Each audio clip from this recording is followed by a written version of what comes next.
The fertilizer lie. Why your grocery store is actually illegal. The shelves looked full, but the law didn't see food. It saw inputs. That Monday, fertilizer prices jumped again, and a buyer in Kansas emailed a single line: "If gas stays high, we skip nitrogen." Meanwhile, a port clerk stamped a shipment labeled industrial. 3 weeks later, lettuce doubled. Get this, your salad rides a chemical war recipe.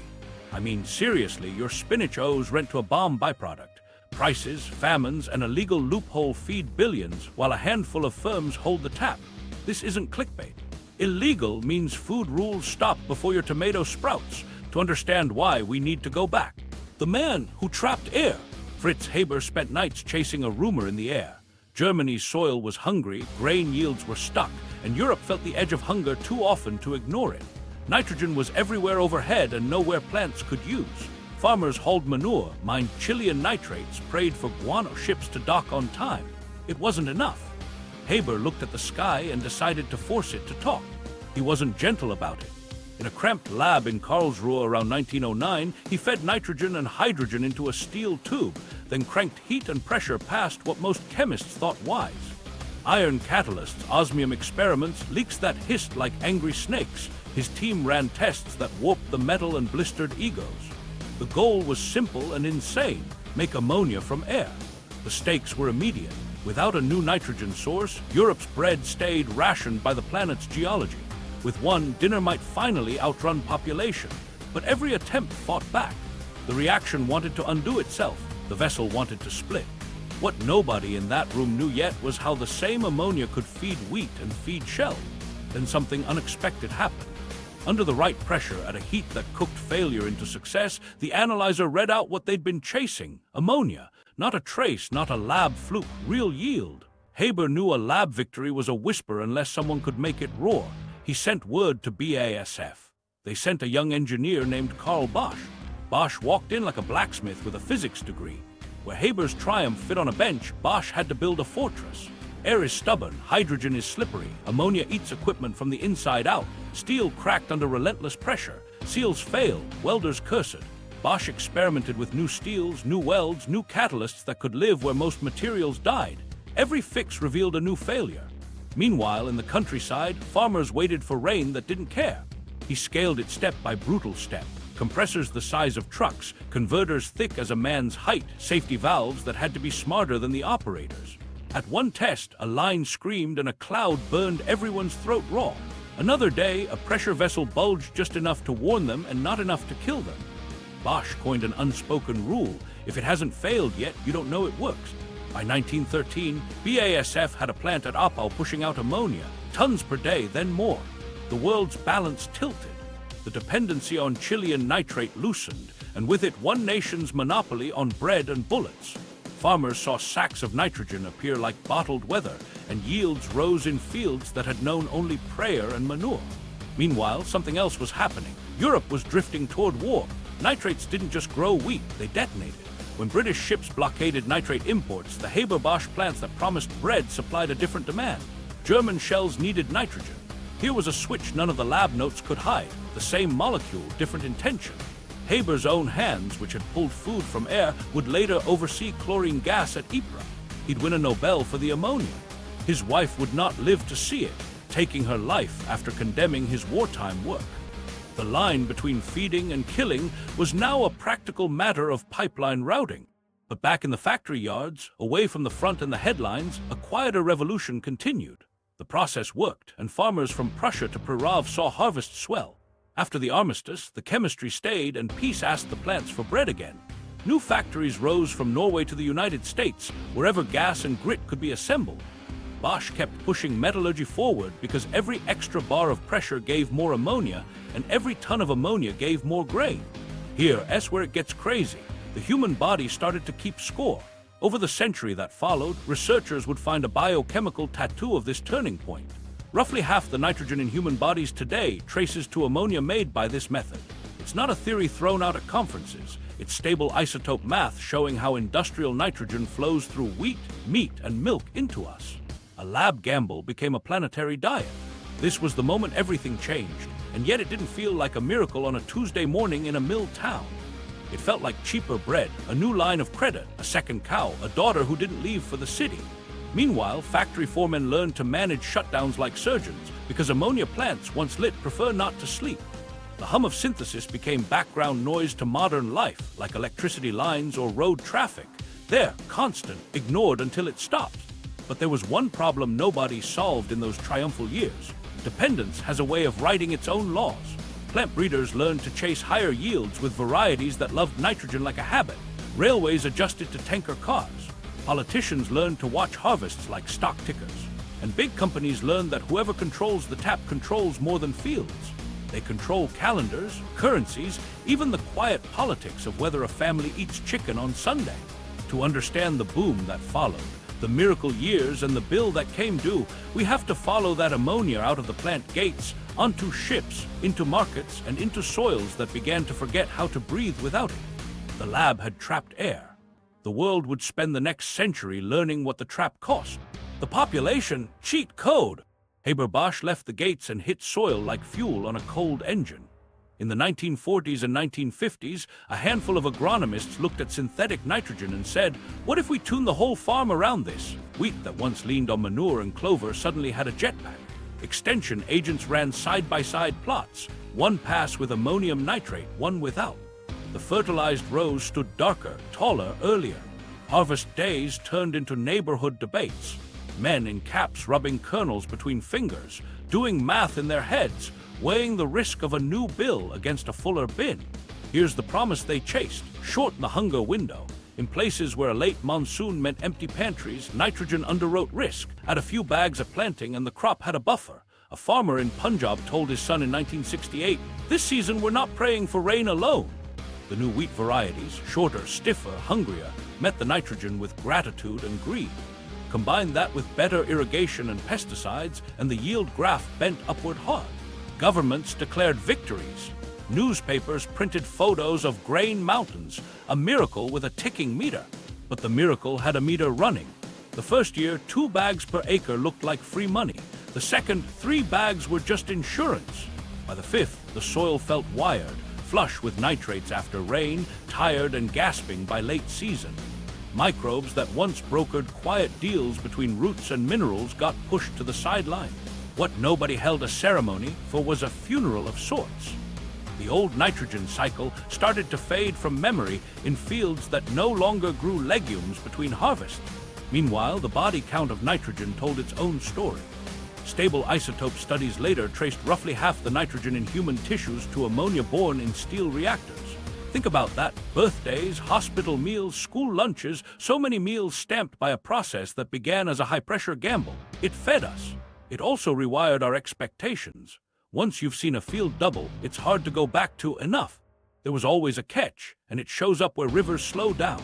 Nitrogen not taken up by crops doesn't disappear. It runs off. The Mississippi carries the leftovers like a conveyor belt, dropping them in the Gulf where algae bloom, die, and leave fish gasping in low-oxygen water. Farmers 1,000 miles upstream never see the dead zone, but fishermen do. A shrimper in Louisiana marks the line each summer where the engine hums but the nets stay light.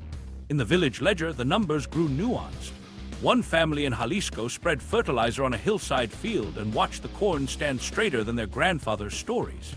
The local buyer loved the volume. So did the loan officer, until prices jumped. Fuel rose, fertilizer followed, and suddenly the margin that paid for school uniforms evaporated into a richer green they couldn't eat. Yield doubled, debt tripled. At the kitchen table, the father dragged a finger down the receipt and said to his daughter, "We grew for them this year." Breeding kept pace with the new habit. Seed companies selected lines that thrived on heavy nitrogen diets, short straw to prevent lodging big grain heads, precise timing. It worked beautifully if you could afford the inputs. This is where dependence became architecture.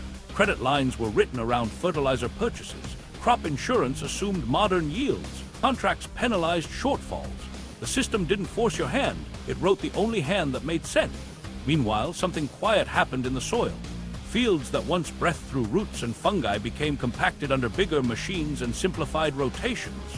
Organic matter plateaued or slipped. Salts crept in where irrigation and fertilizers mixed badly. To fix the yellowing leaves, many farmers did what the booklet suggested, a little more nitrogen. And for a while, it worked. The plant greened. The photos looked great. Then energy prices nudged the floor out. Natural gas is the hydrogen source for most ammonia, and when its price jumps, the nitrogen bill follows.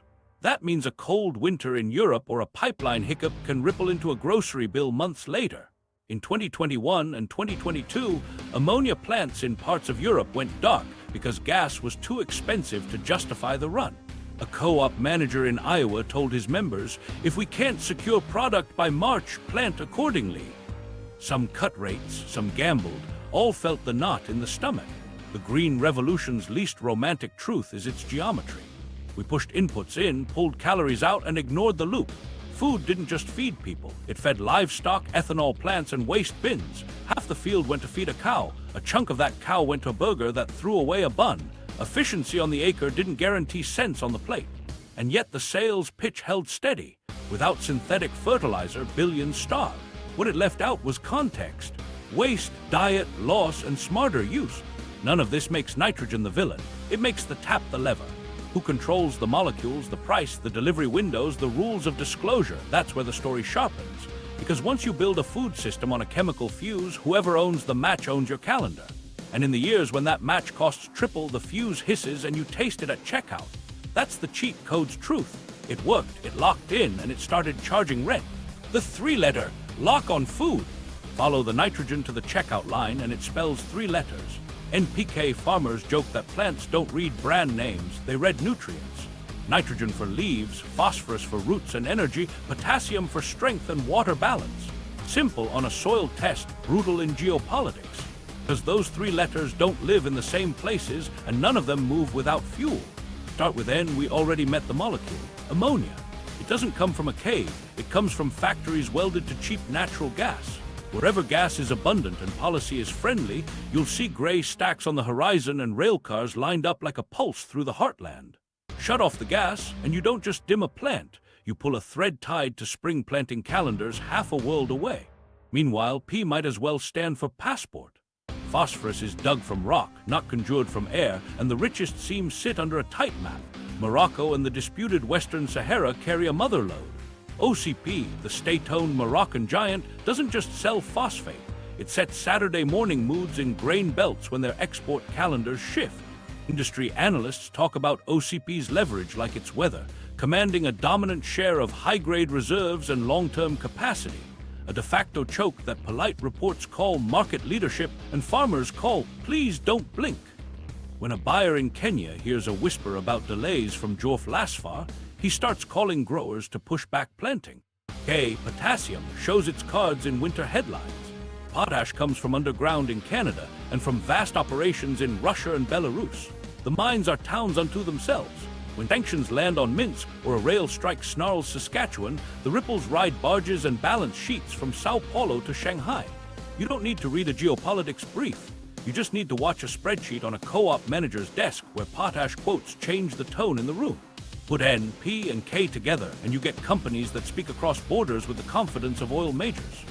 Yara in Norway, Nutrien and Mosaic in North America, CF Industries in the US, OCP in Morocco, Foz Agro in Russia, Eurochem with tentacles across continents. They don't sell fertilizer as a favor, they sell it like oxygen. And because logistics are half the story, ports and rail become characters too. A single congested terminal can turn a province's corn into a bargaining chip. That's the quiet cartel effect. Few hands on the tap, everyone else checking their pulse. Here's a day in the life of that choke. A dockworker in Tampa watches a storm delay unloaders by 12 hours. 12 hours becomes 48 because the swell won't drop. A bulk carrier full of DAP circles offshore, burning time and cash. Upstream, a phosphate mine runs steady. Downstream, a retail yard tells a farmer, "We can do 2/3 of your order now, the rest in 10 days. 10 days bumps a planting window into a different rainfall pattern. Yield moves like a rumor. Price setting isn't a whiteboard exercise, it's a chess match with customs paperwork. Tariffs tilt the board. Export bans turn screws. When India sweetens tenders, vessels divert mid-ocean. When China tightens urea exports, Southeast Asia feels it first. Allegations of cartels come and go with court filings and settlements, but the effect on a grower's text thread is the same. Lock it now or lose it later. A retailer in Ohio watches international news the way a trader watches oil. Because in a bad week, nitrogen acts like crude with a crop dusting license. There's a reason the packaging fixates on 3 numbers. Those NPK ratios turn a bag into a decision. Behind each number sits a supply chain that's anything but equal. Nitrogen's number is pinned to gas hubs and compressor uptime. Phosphorus number is pinned to mine permits, conveyor belts, and a handful of port codes. Potassium's number checks for rail car availability and the mood in Moscow. When one digit jumps, the blend shifts, the price slips, and somebody down the line recalibrates what a normal season looks like. What nobody at the point of sale sees is the leverage baked into maps. A smallholder in Ghana doesn't haggle with Morocco. He haggles with a warehouse that haggles with a distributor that haggles with a state-backed exporter. The distance between the spade and the boardroom is an ocean crossed by contracts most farmers never read. That distance is profitable. It also turns famines into policy outcomes when the wrong 3 letters move the wrong way at the wrong time. Micro story, a buyer at a flour mill in Cairo gets an email at 3:17 a.m. DAP allocation reduced 25%. He swallows hard, not because he buys DAP, he doesn't, but because he knows farmers will. Next harvest tickles lower, wheat bids tickle higher. Bread subsidies in his city don't move fast, street tempers do. And this is where logistics become law without a vote. Ports, rail lines, and insurance underwriters can do what parliaments avoid: ration access.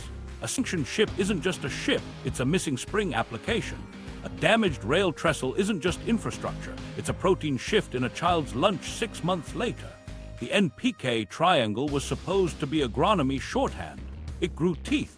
So yes, the plant reads nutrients, not logos, but your grocery bill reads balance sheets. The triangle sits on a tripod of gas fields, phosphate basins, and potash mines. Shake one leg and the whole world leans. Now watch what happens when the law calls these molecules inputs, waves them past the food rules, and lets the tripod owners name the tune. Inputs vs. food. While that NPK triangle tightened its grip, lawmakers drew a line you don't see on the receipt. On one side, food, on the other, inputs. Cross that line with a bag of fertilizer and the rulebook changes. The tomato on your plate answers to food safety laws, traceability, contamination thresholds, recall procedures, nutrition labels. The nitrogen that grew it gets treated like an industrial chemical that never touches your lips, because technically it doesn't. It just moves through soil, into leaves, into you. Get this, regulators in most countries carved out an entire category for farm inputs. Fertilizers were placed with cement, solvents, and industrial gases, subject to product standards for purity and handling, but not the kind of scrutiny applied to bread or baby formula. The logic sounded tidy. You don't consume fertilizer, but call it an input and you've solved a legal problem, not a biological one. Molecules don't respect paperwork, they move. That's the loophole. Industrial input rules where food exposure logic belongs. Here, S where the loophole breathes. Labels on fertilizer bags list NPK ratios and sometimes a short ingredients line, but proprietary blends and coatings sit behind confidentiality. Manufacturers call it trade secret protection. Farmers call it a shrug. There isn't a mandate to disclose full life cycle data the way food producers disclose allergens or additives. You won't find a nitrogen footprint per pound of corn on the shelf. You won't find the origin mine for the phosphorus that ended up in your baguette. The packet at the field gate stands invisible at the grocery gate. Meanwhile, the cost of that invisibility lands in places that don't send invoices. Excess nitrogen leaches into groundwater. Local clinics track blue baby advisories after heavy rains. Downstream utilities install nitrate removal equipment and raise water bills. Nobody itemizes fertilizer runoff surcharge. Estuaries flip to seasonal dead zones. Fishermen shift docks or quit. The price of shrimp inches up, and a diner in Omaha wonders why the special changed. Externalities sound academic until the well behind your house needs a reverse osmosis unit you can't afford. And the accounting trick goes further.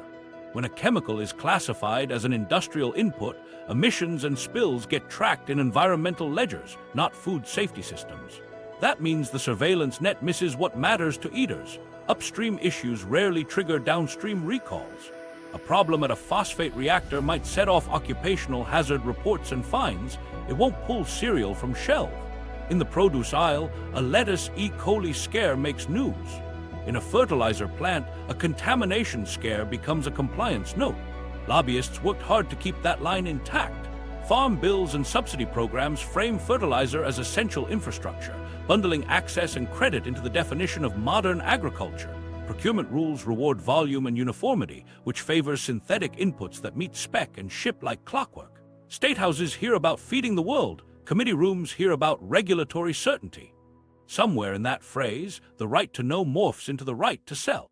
Microstory, a state legislator tour a gleaming granulation plant.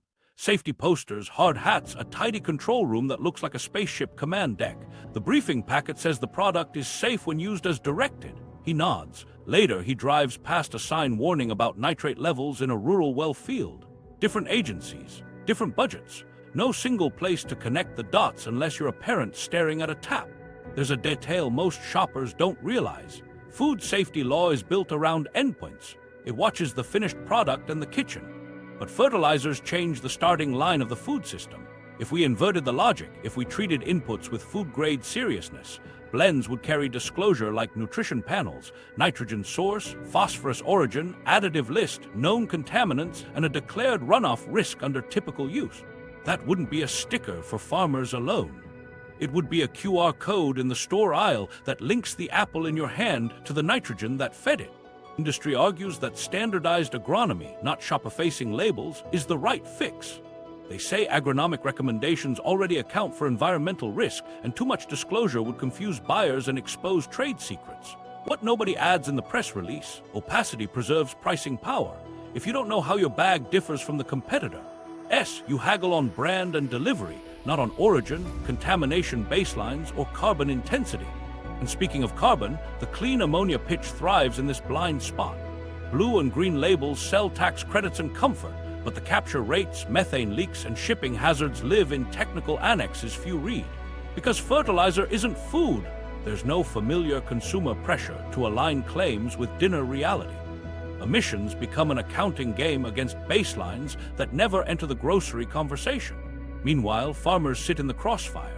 Their contracts and credit lines assume fertilizer use, their water quality rules tighten, their customers ask for sustainable without paying more. When regulators do move, they aim at field practices, not upstream manufacturing. The bill lands on the person with the least pricing power in the chain. Here's the quiet consequence. The grocery store looks lawful while the system that feeds it dodges the laws we use for everything else we swallow. Call that illegal if you're talking about the spirit of food rules, not the letter. We decided on paper that the thing that most determines what ends up on your plate isn't part of food law, and the companies at the tap learn to operate in that shadow. Next, watch what happens when the same inputs can switch from bread to bombs without rewriting a single statute. The scariest fine print you never read. The war switch. To understand how inputs become policy, watch ammonia flip its badge. The same molecule that fattens wheat can shred steel when you teach it chemistry's rougher manners. In peacetime, ammonia is a promise. In wartime, it's a pipeline to explosives. No new permits, no new miracle, just valves, reactors, and schedules shifting from bread to bomb. World War I made that switch famous. Before the shooting started, empires bought Chilean nitrate for both fertilizer and munitions. Blockades cut that cord. Germany, boxed in at sea, leaned on the thing Haber and Bosch had conjured. Convert ammonia to nitric acid, marry it to glycerin or TNT precursors, and suddenly the countryside's yield map shares a blood type with artillery shells. Railway cars that used to carry sacks for fields began feeding powder line. The same foremen who bragged about bushels per acre learned to count detonations per hour. On the front lines, you could taste the chemistry. Shells arrived in volumes that defied the old nitrate calculus. Without Haber-Bosch, historians argue, Germany's supplies would have strangled sooner. With it, the war bled longer. Back home, farmers took delivery of less nitrogen and made do. In diaries, you read men arguing over whether to save seed or slaughter a hog early, while the plant over the hill worked night shifts under blackout curtains. The molecule didn't pick sides, it followed orders. WWII standardized the choreography. Governments mapped nitrogen like fuel. Ammonia plants sat on priority lists. Coal and natural gas fed them first. A plant manager might spend breakfast negotiating labor, lunch negotiating compressor parts, dinner negotiating rail slots for ammonium nitrate, now destined for both corn and cordite. In Iowa, a farmer spread AN on a spring field. In a coastal arsenal, workers pressed AN into mixtures that would leave a different kind of mark on the earth. you could trace a week's output. Monday's ammonia to Tuesday's nitric acid to Friday's bombs on a freighter headed west. Meanwhile, something else was happening across borders. States realized that nitrogen capacity was a form of sovereignty. If your country could synthesize ammonia at scale, you weren't hostage to faraway mines or enemy navies. After the war, that logic didn't fade, it bureaucratized. State-owned giants grew, Soviet combines, Middle Eastern joint ventures tethered to gas fields, national champions with footprints that sprawled like power grids. Cold War planning tables put fertilizer on the same page as steel and oil. Officially, agriculture, practically infrastructure, functionally strategic. That logic lives on in sanctions and trade. Fertilizer can be a pressure point without sounding like one. You don't need to embargo bread if you can tighten the upstream valves. A customs announcement here, a shipping insurance tweak there, and a region's planting math slides out of view. When Belarus faced sanctions, potash flows pinched. When Russia faced them, ammonia and urea roots rerouted, then snarled. None of this reads like a headline about food. It reads like energy, shipping, finance. Until a market in Lagos raises maize prices and a parent switches stew recipes. Case in point, an export cut ripples into street tempers. Picture a rice importer's phone lighting up after a fertilizer exporter announces temporary domestic priority. Farmers upstream scale back nitrogen rates. Harvests slip just enough. Wholesale prices flicker. In a city where bread subsidies buffer anger, the math loses its cushion. A rumor spreads, the government's hiding stock. By the time anyone prints a chart, shopkeepers are pulling down metal shutters. Fertilizer policy isn't a press conference. It's a week no one forgets. Micro story, in a coastal town, a dockworker stacks pallets of ammonium nitrate.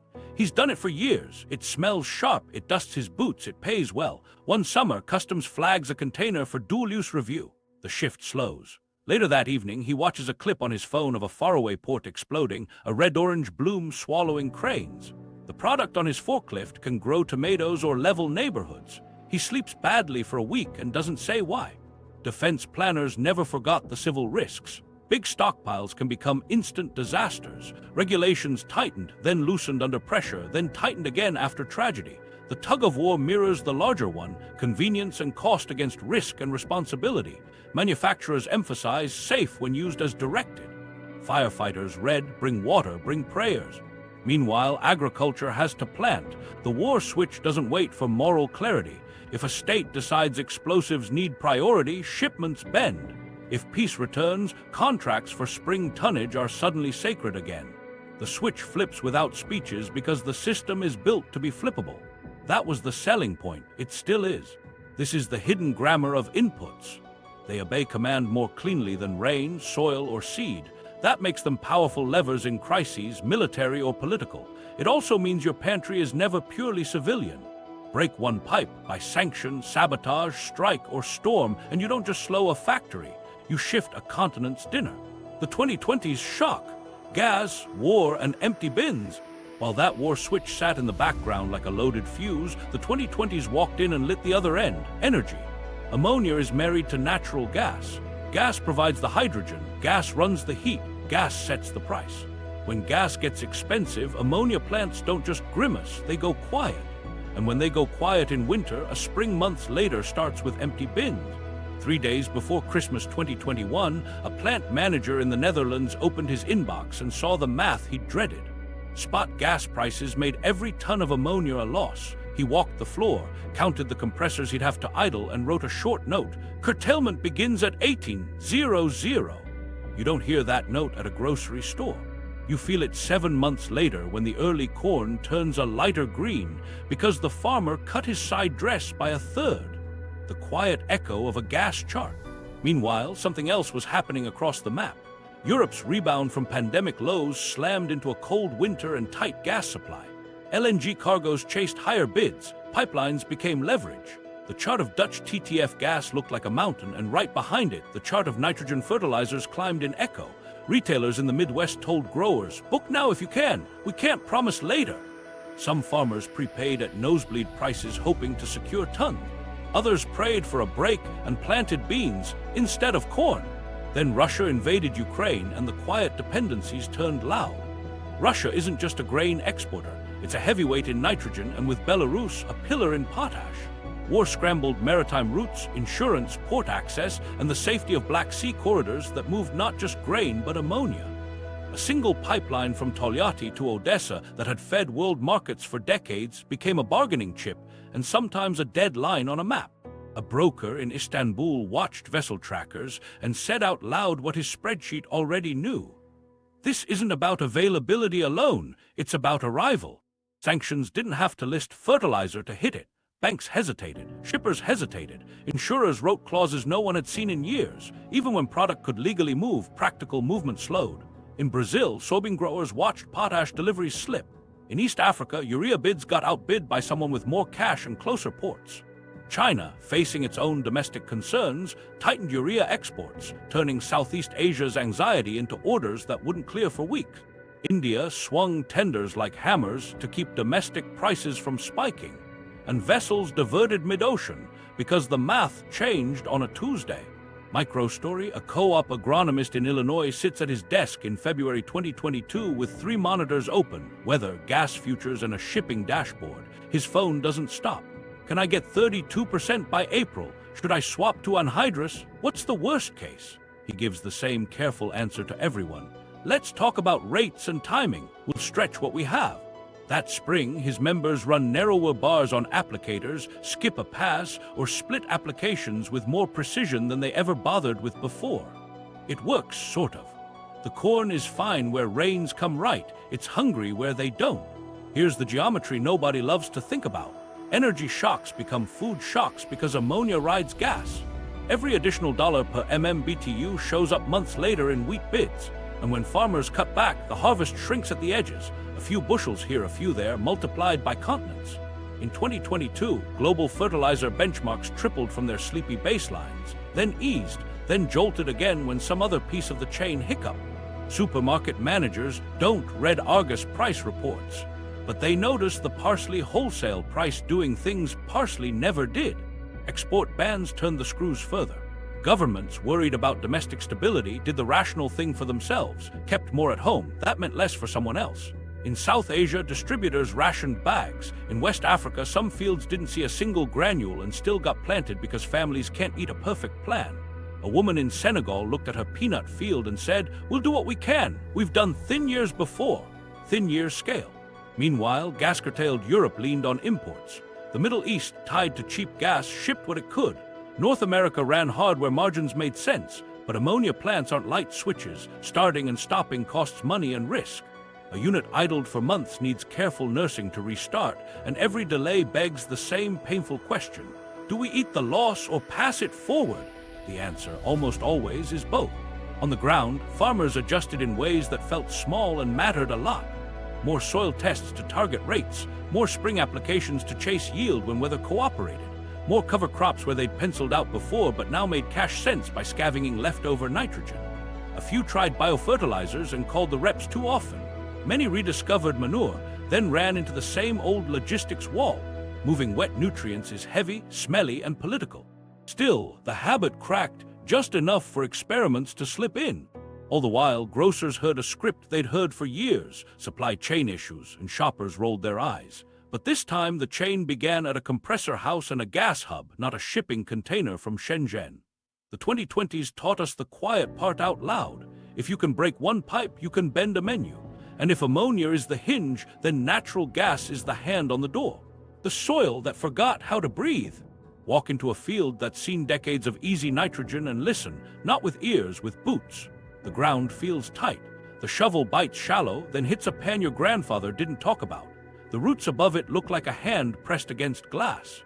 The air down there is thin because we trained the system to run on a drip of soluble N, not on the slow exhale of living soil. Microbes notice first. Give a plant constant nitrate and it stops hiring help. The sugars it would have traded to fungi and bacteria get rerouted because the plant thinks, why barter when the buffet's open? Mycorrhizae back off. Nitrogen-fixing free agents fade because legumes left the rotation. The underground economy shrinks. Then the human economy comes in with a heavier tractor and a single cash crop and presses the breath out a little more each year. You see it after a storm. Water sheens on the surface because pore spaces collapsed. It runs to the ditch, and with it goes the nitrogen we bought, the phosphorus we mined, and the silt the river never asked for. Downstream, a reservoir manager glances at chlorophyll readings and schedules a public notice. Upstream, a farmer blames the 10-year rain that now arrives every other season. Both are right and both are stuck. Here's the quiet pathology. Salts creep in when soluble fertilizers and irrigation pile on.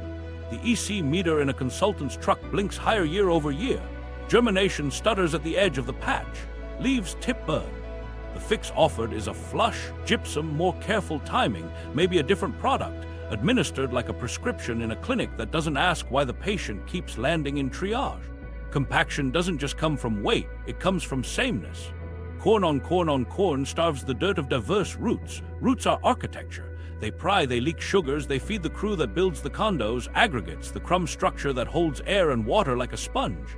Strip away cover crops, kill the hay meadow, skip the pasture phase, and you flatten a city to a parking lot. Parking lots don't breathe, they shed. Meanwhile, microbes handle the nitrogen hangover like bouncers after a festival. Give them a flood of nitrate, and denitrifiers wake up in the oxygen-poor pockets. They do what they do, turn nitrate into nitrous oxide and dinitrogen. Some of that is harmless N2 back to the sky. Some is N2O, a greenhouse gas that hits the climate harder than CO2. It's the soil's way of saying too much, too fast, and billing the atmosphere for our pacing mistake. Health lands in the tap. In rural clinics, nurses still use an old phrase for infant methemoglobinemia, blue baby. It's rare, it spikes after heavy rains, and it traces to nitrate in groundwater. Utility managers buy new membranes and shrug at the rate hike they can't blame on one field or one storm. Farmers read the article and feel accused for a system they didn't design. That's the feedback loop nobody wants to own. Now get this, when leaves yellow late season from shallow roots and a tired soil profile, the go-to advice in a lot of playbooks is a rescue shot of nitrogen. It works visually. The plant greens. Photosynthesis hums for a few more weeks. Yields even bump in a forgiving year. The problem underneath doesn't change. You bought time, not breath. Next season, the craving returns a week earlier. Micro-story, Maria, third generation on a 400-acre patch, runs a spade along a fence line that still holds prairie sod. The soil there crumbles, smells sweet after rain, and swallows the shovel. 15 feet away in the corn headland, the blade skids.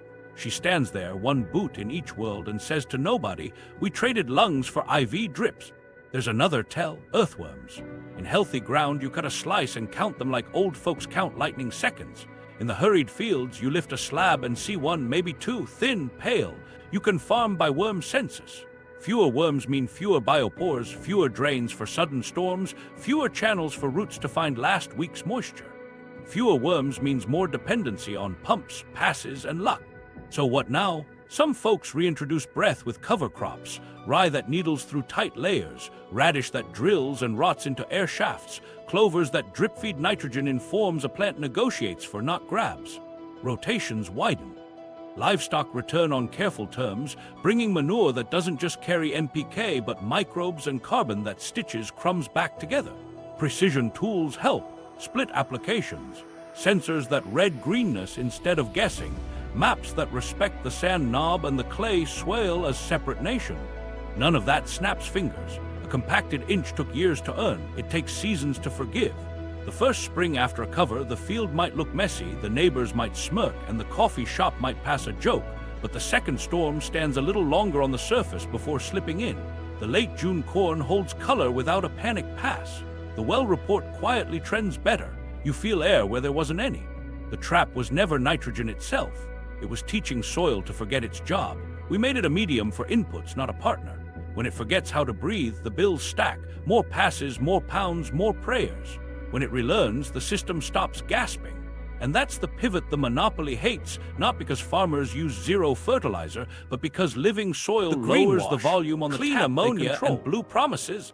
While farmers wrestled with tired ground and twitchy prices, a new story rolled onto conference stages with glossy slides. Clean ammonia. The pitch was tidy. Keep the molecule, change the color.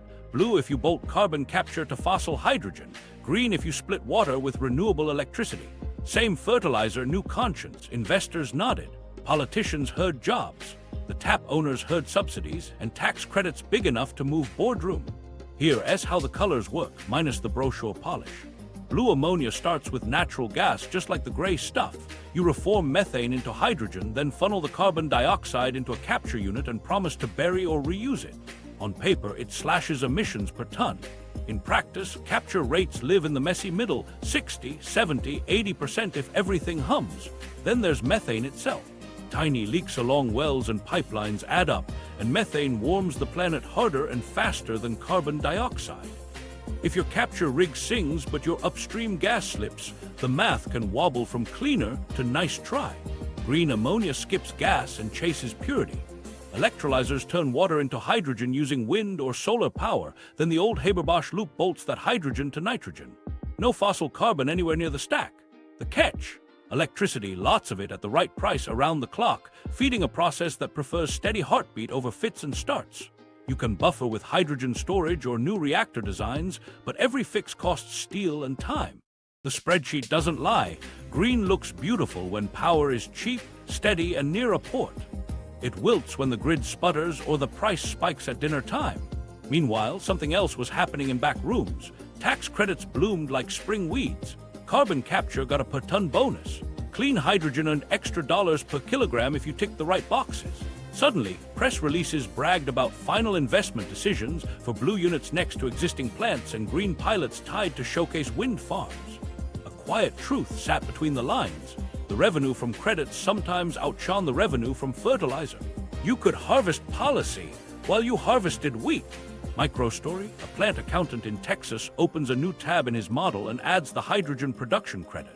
The project that didn't pencil last winter now gleams. He circles a number and emails the CEO. With 45V and 45Q stacked, payback hits 6 years. Out in the county, farmers still haggle over urea bids.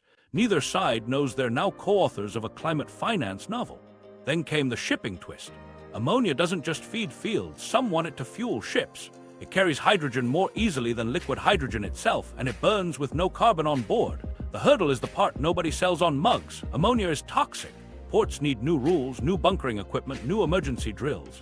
Engines need redesigns, catalysts, and safety systems that don't choke crews. Insurance writes fine print you don't read in keynote speeches. Costs creep. A harbor pilot in Singapore jokes, not joking. We'll need better masks before we need new engines. Back on land, low-carbon bags hit marketing decks. Some companies mapped emissions per ton, set targets, and pushed suppliers. Others slapped leaves on logos and called it alignment. Lifecycle analysis became the new battleground. System boundaries, temporal windows, regional power mixes. 2 studies on the same plant could disagree by half, depending on assumptions. Farmers heard, "Trust us." Scientists asked for transparency. Consumers didn't hear much at all, because remember, fertilizer is an input. No aisle label tells you whether your pasta's nitrogen arrived blue, green, or old-school gray, exactly how the loophole likes it. Here's the piece that keeps engineers honest and executives nervous. Leaks, not just methane upstream, but ammonia itself. Small releases during storage and transport can neutralize local air chemistry and irritate lungs. A cracked gasket is a line item in maintenance. To a nearby school, it's an evacuation. You can design for it, inspect for it, staff for it. You can't wish it away with a color palette. Still, there are bright spots worth keeping. Projects that tie green ammonia to curtailed wind, soaking up power that would have gone to waste. Islanded mines swapping diesel for ammonia in generators, cutting soot where people breathe it. Farmers piloting fertilizer made from captured carbon hydrogen, paired with soil tests and cover crops, trimming application rates because the whole system gets smarter, not just the molecule. But watch the money flow. A new blue unit attached to an old gray complex often means the gray keeps humming while the blue earns credits. Net emissions fall on a per-ton basis. Total output rises because demand's still there and the credits sweeten margins. That's reduction on paper, expansion in reality.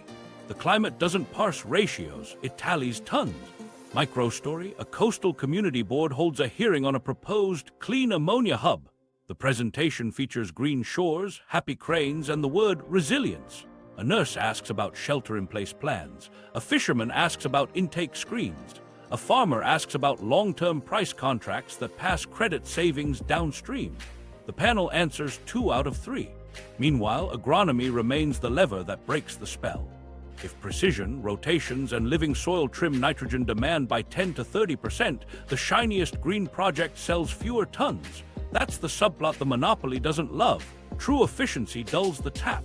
So the safest way to sell clean ammonia is to keep the old habit, high, steady volumes while repainting the tank. It comes back to the rule we've learned all along: label the system, not the slogan. Clean ammonia can help if it replaces dirty tons and rides alongside practices that need less of it. It's a detour if it chases credits, ignores leaks, and keeps shoppers blind to the molecule in their meals. The color isn't the promise, the math is. The rivals: Manure, Microbes, and Maps. While the color wars grabbed headlines, a quieter team kept walking fields with clipboards and spades, asking a blunt question: how little synthetic nitrogen can we get away with if we get smarter everywhere else? Their rivals weren't slogans. They were Manure, Microbes, and Maps, old tools meeting new math. Start with precision. For decades, we treated whole fields like one square. Now sensors read leaves, satellites track greenness, yield monitors paint harvest maps in psychedelic swirls that mean money and risk.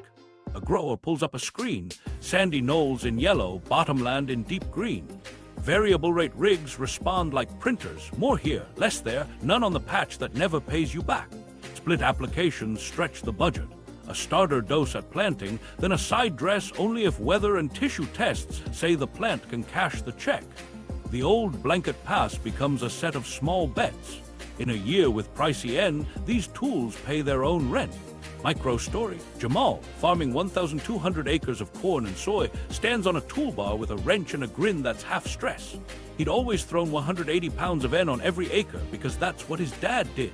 This spring, his agronomist showed him NDVI maps and a model that said, try 140 on the east half, 110 on the sand knobs, save the rest for a rain-triggered pass. He didn't sleep for 2 nights. In August, he watched the combine map draw yield islands where the extra N would have leached anyway. He saved enough to fix a leaky roof on the machine shed. Then there's Manure, the original multi-tool. It's not just NPK, it's carbon, enzymes, and a rolling crew of microbes. The logistics are brutal. You're moving water with nutrients in it, and it smells like money to you and trouble to your neighbors. But where dairies sit near grain farms, loops form. Injectors place slurry below the surface so it feeds roots, not noses. Anaerobic digesters turn methane into electricity, then leave behind a more uniform fertilizer fraction you can meter. A cooperative builds a transfer line, hoses the size of a firefighter's daydream, so semis don't chew up roads. Suddenly, a waste problem becomes a line item with a schedule. Compost adds patience to the playbook. Poultry litter blended with yard waste, turned and cured, becomes steady-release fertility that doesn't flood a plant with nitrate on a hot Tuesday. Vineyards love it. Organic vegetable farms swear by it. Row croppers flirt with it in bands under the seed row. It's not a silver bullet. It's a slow drumbeat that raises organic matter and water-holding capacity so that later, plants don't panic when rain misses twice. Meanwhile, microbes step out of the science fair and onto the invoice. Azospirillum and rhizobia show up in little jugs and seed coatings, promising to fix a slice of nitrogen from the air or unlock what's bound in soil. Cyanobacteria consortia get trialed on rice paddies. Some products are snake oil, some are solid, all live or die by context: soil pH, temperature, moisture, crop genetics. University plots sort the hype from the help over seasons, not weeks. The hits aren't miracles. They're 2 to 10% bumps that matter when the end truck is late or the budget is thin. Cover crops and rotations do the heavy lifting nobody applauds in commercials. A rye cover scavenges leftover nitrogen after harvest, then feeds it back as the next crop asks. Hairy vetch can hand a cornfield 50 to 100 pounds of slow, negotiated N, depending on weather and timing. Oats break disease cycles that turn roots shy. A 3 or 4 crop rotation makes weeds forget their favorite month. Add livestock in a controlled graze, and you start cycling nutrients with hooves and sunlight instead of a hose and a pump. Maps come back into it when cities join the circle. Human waste streams carry phosphorus and nitrogen we currently treat like strangers at the back door. Struvite recovery pulls phosphorus crystals from wastewater plants, bagging them as slow-release pellets that don't run off the first storm. Urine diversion pilots route the most concentrated nutrient stream humans make into fertilizer feedstock with less contamination. A metro signs a deal. Fewer pipe clogs, less algae downstream, a local pea source for peri-urban farms. A truck that once hauled rock from a desert now hauls pellets from a treatment plant 30 miles away. There are limits. Manure nutrients don't teleport. Hauling past 20 miles bleeds profit. Microbial inoculants struggle in fields drenched in residual herbicides or hammered by drought. Cover crops cost seed, time, and sometimes yield if you're clumsy on kill dates. Precision tools need capital and someone who loves data enough to calibrate on a windy day when the kids have soccer. But dependence breaks in increments, not declarations. A 15% cut in synthetic N from tighter timing and better maps is a pocket veto on cartel leverage. A rotation that slashes disease lets you skip a rescue spray and saves diesel on another pass. A county that closes its nutrient loop sends fewer dollars offshore chasing phosphate ships. Every small defection from the tap echoed. Micro-story, a city agronomist, a wastewater engineer, and a farmer meet at a diner. The engineer slides a napkin with a sketch of a struvite line. The farmer laughs, then stops laughing when the price per pound of pea beats imports. 6 months later, a spreader rolls out of the plant's back gate at dawn, headed for fields that used to buy their phosphorus from a map that didn't know their name. The rivals aren't asking for purity, they're asking for balance, with tools that don't break when gas prices spike or when a freighter stalls offshore. They won't erase synthetic fertilizer. They'll box it in, starve its worst habits, and make space for soil to remember how to work without a constant drip. That's not rebellion, that's insurance. The phosphorus time bomb. While nitrogen can be conjured from air, phosphorus is a rock with a countdown. No biology makes more of it. Crops pull it from soil, people eat the crops, the pea walks into cities and mostly washes to sea. That's the time bomb. We've built a one-way conveyor for something we can't replace. Start with the map. The richest seams of phosphate rock sit under Morocco and the disputed Western Sahara, with OCP running mines and acids like a national heartbeat. Add Florida's aging pits, China's controlled flows, a handful of pockets in North Africa and the Middle East, and some scrappy deposits elsewhere. It's not a long list. Meanwhile, potash has rivals and substitutes inside potassium chemistry. Phosphorus doesn't. You either have the rock and the plants to process it, or you queue. Micro-story, a junior geologist stands at the lip of Kawaribga's mine before dawn. The pit yawns like a stadium. Conveyors hum. Her field notes read like a weather report for global bread. If this belt pauses, the world doesn't starve tomorrow. It tightens a season later, and every bakery feels shorter breath. Ethics seep in with the ore. Western Sahara's status sits in international arguments, and shipments draw protests. Some importers refuse those cargoes, others don't ask questions beyond spec and price. A procurement officer at a fertilizer blender gets 2 quotes identical on paper. One carries a footnote about origin. He frowns at the spreadsheet because ethics cost in a business that lives on pennies per pound. Here, where the geology meets agronomy. Farmers spread phosphorus as MAP or DAP, or band it near seed to beat soil's habit of locking P away. In tropical soils rich in iron and aluminum oxides, P grabs onto minerals and won't let go, a chemistry hostage situation. So agronomists push placement, timing, pH tweaks. Still, a portion runs off on storms or leaves in grain. Lakes don't forget. A warm June, a still surface, and suddenly a blue-green scum blooms, then dies, then stinks. The town blames algae. The lake is telling a phosphorus story. Eutrophication isn't just ugly, it's toxic. Microcystins can shut down a city's water intake in an afternoon. A mayor holds a press conference and tells residents not to boil the water because boiling makes it worse. Upstream fields didn't dump P. Thousands of small losses added up. Downstream fishers watch summer income sag behind warning signs and no-wake buoys. The cleanup bill doesn't land on a fertilizer invoice. It lands on taxes and on people who can't move. Meanwhile, the reserves question nags. Are we running out? Not tomorrow, but reserves means economically recoverable now. As high-grade rock depletes, energy and acid demand climb to wring P from uglier ore. Impurities, cadmium, uranium traces become more likely unless scrubbed hard. Food law stares at lettuce. Input law lets a lot ride under industrial thresholds. That's legal. It isn't the same as wise. So the scramble begins to close loops. Wastewater plants learn a new word, struvite. It forms those nasty pipe clogs everyone hates until you seed a reactor to grow it on purpose. Out comes a white crystal magnesium ammonium phosphate that behaves like a slow-release P source with less runoff risk. A city that used to curse struvite starts bagging it. A grain farmer 50 miles out runs the numbers and nods. The truck backhauls pellets after dropping off flour. Urine diversion goes one step closer to the source. Most phosphorus in household waste rides in P. Pilot projects split streams with clever plumbing and neighborhood logistics, pasteurize and deliver a concentrated low-contaminant input. It's not glamorous, it's honest. A developer in a new suburb hears dual plumbing and sees cost. The water utility sees fewer blooms. The county sees a smaller bill for dredging a lake after the 4th of July. Manure, again, sits in the middle with a split personality. It's a pea gold mine near big barns and a pea overload when fields can't take more. Regional maps turn red around dairies and hog complexes, then fade to pale where cropland thirsts for pea but has no cheap path to get it. That's a trucking problem. It's also a permitting problem. Digesters and separators can turn slurry into stackable solids you can haul farther. Co-ops can broker swaps. Corn stalk bales go to barns, dry manure pellets go to the stalk fields later. Microstory, a wastewater engineer and a dairy nutritionist trade emails about phosphorus numbers like two mechanics comparing torque specs. They meet at a county fair and laugh at how their worlds never used to touch. 6 months later, a flatbed rolls down a 2-lane road with covered totes stamped Struvite. The driver calls in, "Smells like nothing, that's new." Here's the policy lever nobody wants to grab. Polluter pays for nutrients. Set watershed caps, charge for excess loads, fund source-separated recovery with those fees. The pushback is instant. Farm margins are thin, city budgets are brittle, processors whisper inflation. But math doesn't negotiate. If you don't price pea at the gate, you pay for it at the lake. The time bomb isn't a single date when we wake up empty.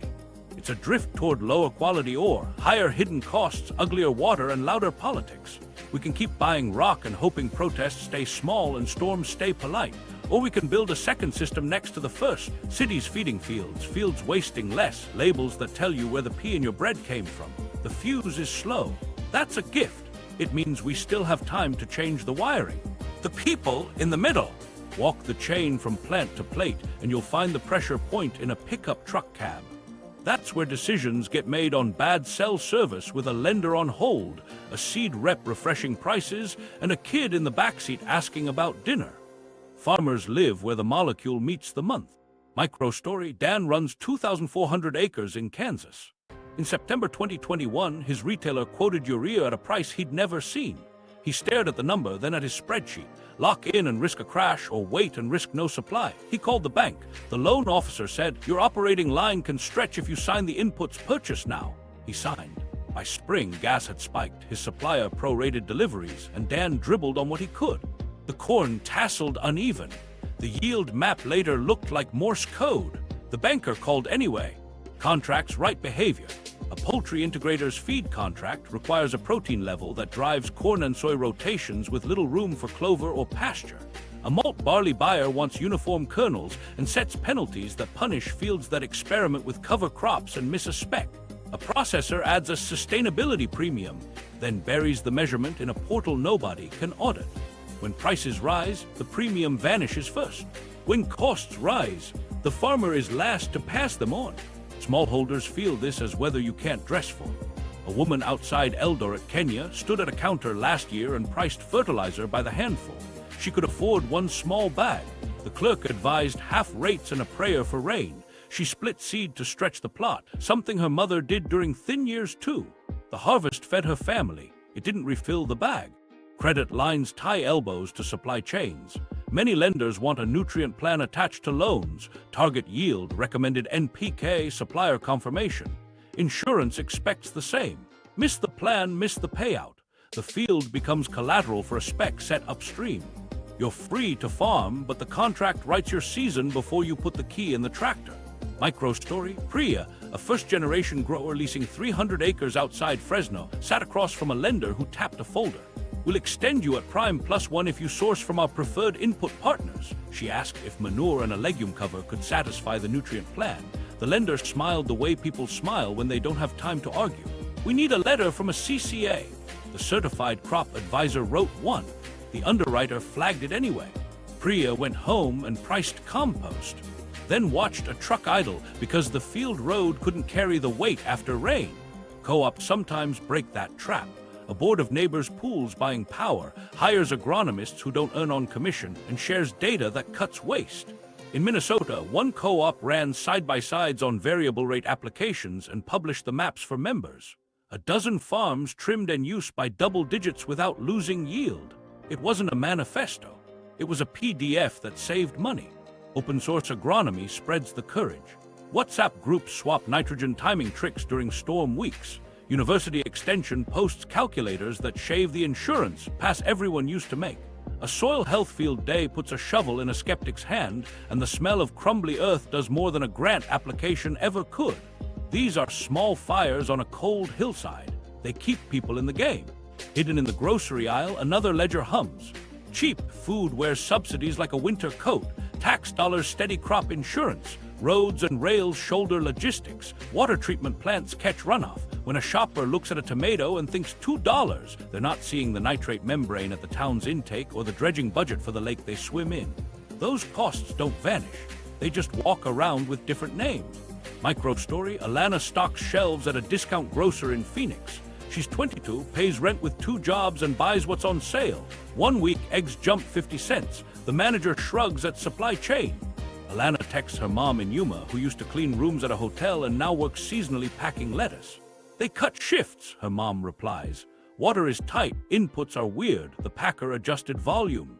Alana buys beans instead of eggs and wonders why summer keeps getting more expensive. There's a bargaining power canyon between a 400-acre farmer and a multinational. The big players hedge gas, float bonds, and hire ships. The farmer hedges with weather apps and a cousin's advice. Some countries try to bridge it with floor prices, input subsidies, or public stockpiles. The help lands unevenly. A bag of urea at half price encourages overapplication when rain looks kind. A grain floor props acreage that might have rotated. The fix becomes another habit.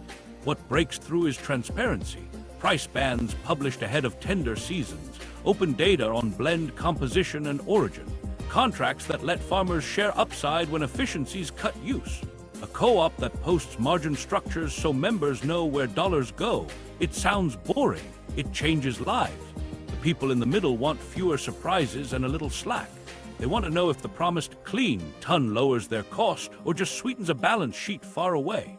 They want water their kids can drink after storms and soil that doesn't need a rescue shot every June. They don't ask to dismantle the tap. They ask for fair hands The on narrative it and room engine. to build a backup. Feed the world. Say the quiet part out loud. Without synthetic fertilizer, billions die. It's a sentence that ends debate in committee rooms and sells tax credits in the same breath. It's also a story with missing chapters, because feeding people isn't the same as maximizing yield, and yield isn't the same as nutrition, access, or sanity in supply chain. To understand why the line sticks, go back to the memory of hunger, famine's scar policy. Ministers who watched warehouses run dry during lean monsoons don't forget, and they don't want to be the ones who cut the nitrogen hose and take the blame for empty plates. The chemistry delivered before. In the 60s and 70s, it turned deficit maps into export maps. No one wants to be the person who says, use less, and then gets a bad harvest pinned to their name. But there's a second ledger the slogan skips. Food waste lives like a shadow country. In fields, losses happen at harvest when weather turns and machines can't pick fast. In storage, mold and pests steal a cut, especially where silos leak or power flickers. In transit, grain sweats and bridges fail. In cities, supermarkets discard bruised produce. Cafes toss trays, families scrape plates. Add it up, and a third of edible food disappears from field to fork. That's calories never reaching mouths. Calories grown with nitrogen we borrowed at interest. Post-harvest fixes are not poetry. They are cold steel and better habits. Hermetic bags that keep weevils out of cowpeas in West African villages. Solar-powered chill rooms at rural markets that turn mango season into mango weeks instead of mango day. Dry chain protocols for grain that focus on moisture targets and simple meters. A tarp and a training can beat a ton of fertilizer in the only metric that matters, mouths fed. Meanwhile, diet shapes the nitrogen bill. A big slice of global grain feeds animals, not people. That's a choice with math attached. Feed conversion turns 10 plant calories into 1 or 2 animal calories depending on the species and system. It's not a moral lecture, it's an efficiency dial. When middle classes shift toward more meat and dairy, fertilizer demand swells because feed acres balloon. If a city eats fewer feed-dependent calories, a countryside buys fewer blue bags without a single field changing its soil biology. Protein math sharpens it. Legumes fix some of their own nitrogen. Lentils, chickpeas, soy destined for tofu or tempeh, groundnuts, these crops hire microbes and hand protein straight to plates. Systems that rotate cereals with legumes grow dinner and fertility in the same breath. When policy and taste reward that, nitrogen's job gets easier, not heroic. The Feed the World engine also idles at the wrong RPM on equity. Plenty of regions produce enough calories, then export them for cash while poor households in the same country struggle to buy staples. Trade isn't evil. It's also not a dinner guarantee. Safety nets, school feeding, price stabilization, and emergency grain reserves feed people more reliably than another, insurance, pass on a field that already got enough fertilizer in April. Micro story: a miller in Dhaka watches a truck unload rice while a notice pinned to his office door lists fuel rationing rules. He can keep the rollers running 4 days this week. On day 5, the line outside grows, not because the Delta didn't grow rice, but because the power company can't keep up. Fertilizer didn't fail. Logistics and money did. Here, where the narrative turns from slogan to settings. If the target is people, not just yields, you move levers upstream and down. You set national stockpiles that release on transparent rules so rumors don't spark panic. You fund extension agents to teach drying, storage, and basic loss prevention instead of only pushing rates. You invest in public R&D for crops that deliver calories and micronutrients on fewer inputs. Drought-tolerant millets, biofortified staples, legumes that match local kitchens, not seed catalogs alone. And you publish the score. Nations track inflation like a daily sport. Track edible calories delivered per unit of reactive nitrogen applied by region and by crop. Watch the outliers. Celebrate the places that feed more on less through timing, rotations, and storage. Name and fix the places where half the bag drifts into rivers or sits in protein fed to cars. Billions die is a scarecrow that keeps crows off the credit trough. The more accurate fear is billions pay for a system that mistakes inputs for outcomes. We know enough to rewrite the script without courting famine. Trim waste, shift a sliver of diets, fix roads and cold chains. Let legumes and microbes carry some load. Keep synthetic tons where they do the most good, not where they pad an invoice, and publish the proof. Micro story: a school cook in Oaxaca opens a sack of beans and a crate of squash from a co-op 2 valleys over. The delivery happens every Thursday now because the county pooled funds for a cold truck instead of a billboard about yields. The kids eat. Attendance rises. No one mentions nitrogen. The story took a different path to the same plate. Feeding the world isn't a single pipe under pressure. It's a network. When we treat it that way, the line at the top of this section stops being a threat and becomes a choice about which levers to pull first. The unthinkable pivot. Back to the line we drew at the store entrance, the one that lets inputs pass as if they're not part of dinner. Now ask the rude question: what if we changed the rules tomorrow? Not a slogan, a pivot. Systems hate it, people need it. Start with national stockpiles that behave like brakes, not panic buttons. Countries already hoard grain. They could do the same for key fertilizers, but with transparency stitched in. Publish reserve levels quarterly. Publish release rules keyed to planting calendars and price bands. When nitrogen spikes above a set threshold, the stockpile bleeds out in timed auctions, not midnight favors. It calms tenders. It kills rumors. It gives a farmer in March a shot at sanity instead of a coin flip. Price bands can do the same upstream. Tie fertilizer prices to regional gas indices and shipping benchmarks with a collar. Above this, the state buys down the excess for a defined window. Below this, the savings flow into a resilience fund that pays for soil testing, storage, and cover crop seed.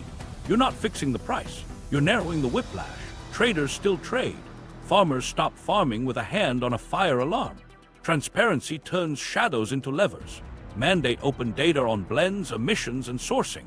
Every bag gets a scannable code. N source and carbon intensity, P origin by mine and cadmium baseline, K by producer and transport path. Add a simple runoff risk rating for typical regional use, low, medium, high, based on independent methods posted in plain language. No one has to read it to make it work. The knowledge that others can read it changes behavior. Micro story: a bakery chain issues a quiet memo to flour mills. Prefer suppliers whose growers use low runoff P and sub 1.5 kg Cotui per kg NH3. A mill asks its wheat network to share fertilizer QR data. A few balk, most comply. A grower scans his own bag for the first time and sees a mine code he can't pronounce. He emails his retailer. Got an alternative. A season later, he does. Now put a price on the mess we've carried as background noise. Polluter pays on nutrient runoff isn't a slogan if you draw watershed caps and measure. Set edge-of-field monitoring on a representative sample with public dashboards. Offer safe harbors. hit soil testing benchmarks, rotate with legumes, and keep cover on in winter, and your liability drops because the math says you're not the problem. Blow past thresholds without any mitigation, and a fee funds the cleanup and the neighbor's well membrane. It's not a perfect line, it's a line. Open data belongs in contracts too. Require disclosure of margin stacks in government-backed input loans and tenders. If public money guarantees a shipment, the blend, origin, and per ton emissions get posted. If a blue or green project claims credits, the cradle-to-gate math rides online with auditable assumptions. Trust us becomes check us. The honest players get oxygen, the glossy brochures get allergies. Public R&D has to stop outsourcing the hard parts to marketing decks. Fund biofertility like we once funded hybrid seed. Multi-year trials across soils and climates. With open datasets farmers can query on their phones. Put money into pea recycling that solves grit and cadmium at scale. Struvite reactors that don't choke. Separators that turn slurry into something a spreader can meter electrochemical tricks that tease pea from dirty streams without making sludge you have to hide. Make the playbook free. Make the results boring and useful. Micro story: a county extension office installs a Struvite pilot in the lobby. Kids on field trips watch crystals grow in a clear column and go home talking about pea rocks that feed corn. Their parents roll their eyes, then show up at a meeting because the water bill dropped after the plant stopped clogging. 6 months later, a trucking co-op signs a contract to move pellets to a ring of farms they already serve with feed. Loops form because someone built them where people could see. Every lever has a risk. Shift rules too fast and you can spark a price spike that lands on the wrong kitchen table. Push fees without exits and you punish farmers who already carry thin margins. Mandate labels and you can bury small blenders in paperwork while the giants hire a compliance team and keep selling. The pivot has to move in steps that let practice catch up. So do it like this: publish the map before you start walking. Year 1, labels on origin and emissions go live for wholesalers and co-ops. Year 2, QR codes appear at the farm gate with incentives, discounts for lower impact blends, priority access from stockpiles. Year 3, runoff bans and safe harbors kick in with grants for edge-of-field monitors and cover crop seed. Along the way, fund bridge credit so a farmer can afford a rotation that pays in year 2, not week 2. None of this requires abolishing fertilizer. It asks for adult math. If the nitrogen you spread today leans on a gas hub that just jumped, the price help arrives automatically but sunset fast. If your phosphorus tracks back to a contested mine with high cadmium, you pay a little more unless you switch. If your field bleeds in February thaws, you fix it with cover or you help fund the neighbor's filter. Back to that illegal grocery store. The pivot makes it legal in spirit, not just in code. Inputs stop hiding behind the farm gate. Blends stop pretending to be brands without biographies. Farmers stop carrying the tab for a supply chain that shrugs at consequences.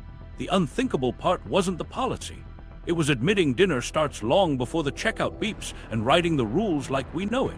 The grocery store test. Walk back through the sliding doors with new rules in your pocket. If inputs faced food law scrutiny, the store suddenly tells a longer truth. A bag of flour wouldn't just list protein and calories, it would carry a nitrogen footprint. Scan a code and it shows ammonia source, carbon intensity per kilo, and whether the plant upstream runs on gas, blue credits, or real renewables. The fine print names the mine that supplied the phosphorus, cadmium baseline included. You don't have to read it to feel its weight.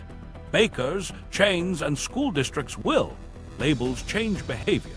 A cereal brand that lives on wholesomeness starts asking mills for low runoff pea and ammonia with verified leak checks. Mills ask growers for QR proof. Retail fertilizer desks learn a new phrase, origin risk, alongside price. Quietly, blends with cleaner math move first. The old bags don't vanish. They slide to buyers who need the cheapest ton today. But the signal is public and markets speak fluent signal. Now imagine recall logic crossing the farm gate. If a contamination flag hits a phosphate reactor or a coating additive, it doesn't die in an environmental binder. It triggers a trace forward to affected lots, then a recall at the manufacturer level before harvest turns them into bread. The liability shifts. Today, a farmer spreads what they're sold and holds the bag for runoff rules. With food-grade logic, the maker holds the bag for undisclosed impurities, bad coatings, or cooked emissions math. Lawsuits point upstream. Insurance notices. Microstory, a regional grocer tests a label pilot. A shopper taps a QR on tomatoes and sees N footprint, low P origin, reclaimed struvite, runoff risk, minimized by cover crops. She nods, not because she expected to, but because it feels like someone finally connected kitchen to watershed. Next week, she buys the cheaper box when she has to, but the store logs clicks and procurement shifts a few percent. Pricing follows the truth.